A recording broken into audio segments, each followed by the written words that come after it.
Today we're diving into a really powerful piece of writing called The Eighth Word. It's a story that uses a simple parable to get at some of the biggest questions in life. So let's jump right in and see what it has to say. Right off the bat, the story hits us with a huge question. How are we supposed to make sense of this world, of our own spirit, and of what faith really is?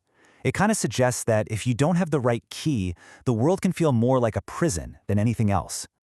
But instead of giving us some complex philosophical answer, the text offers up a powerful comparison. It's a story about two brothers who find themselves at a major fork in the road during a long journey. And this brings us to that critical moment of choice, a fork in the road where two paths split off, each one leading to a completely different destiny. So here's the choice they're facing. The path on the right, well, it's all about law and order. It seems tough, but it promises security and even happiness. Then you've got the path on the left. It's offering total freedom, no rules. But there's a catch. It's hiding some serious danger and misery. The choice is up to them. The first brother, who's described as having good character, decides to trust in a higher order and takes the path on the right. But the second brother, the one called immoral, he's drawn in by that promise of freedom and an easy life, so he heads down the left-hand road. Let's follow his journey first, shall we? Okay, so now let's see how this single choice sends them off on two completely different journeys, creating two vastly different realities for them. For that second brother, the one who chose the easy path, things go wrong almost immediately.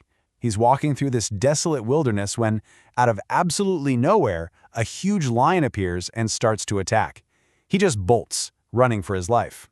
In a total panic, he does the only thing he can think of. He spots this deep, empty well and just leaps inside to get away from the lion. Halfway down, he manages to grab onto a tree that's somehow growing out of the well's side, leaving him just hanging there. His predicament is an absolute nightmare. I mean, think about it. He looks up, the lion is still there, waiting. He looks down, and there's a monstrous dragon looking right back up at him, its mouth as wide as the well. And if that wasn't bad enough, two rats, one white, one black, are chewing away at the roots of the very tree he's holding on to.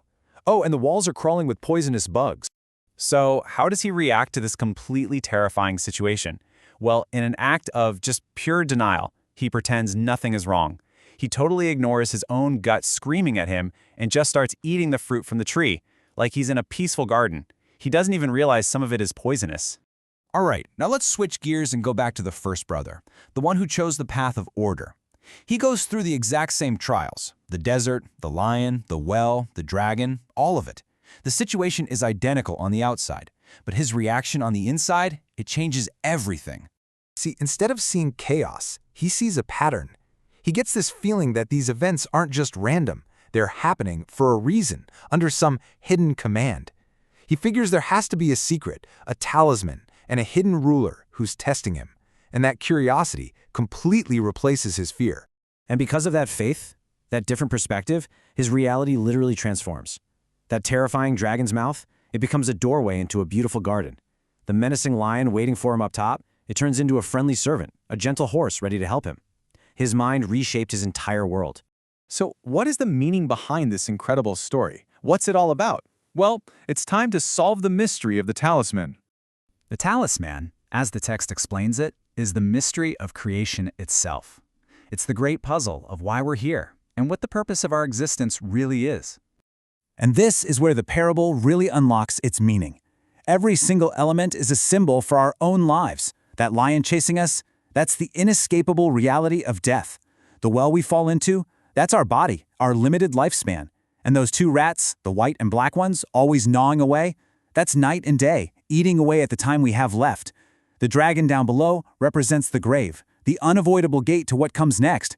And the tree, with all its weird fruit, that's our life itself, filled with worldly things that are really just a sample of what's to come. So what's the key that unlocks this whole mystery? According to the story, the key is belief. That declaration, there is no God but God, is what turns all these terrifying symbols into a beautiful and meaningful journey. And this brings us to the final, powerful lesson of these two paths. Our inner mindset doesn't just color our experience, it actually, fundamentally, shapes our reality. The contrast here is just night and day. One brother is trapped in a personal hell of terror and despair. He sees himself as a prisoner, and by just mindlessly eating those poisonous fruits, he's actually making his own suffering worse. The other brother? He's living in a state of hope and belonging. He sees himself as an honored guest, patiently enjoying the fruits of this world while looking forward to the next. This quote really just hammers the point home. If our only goal is this temporary life, we end up creating a hell for ourselves, even if things on the surface look like paradise. So, this story leaves us with a final, really powerful question to think about. Is it possible that our own perspective, our belief, is the key that can transform our reality from a prison into a garden? It's definitely something to chew on.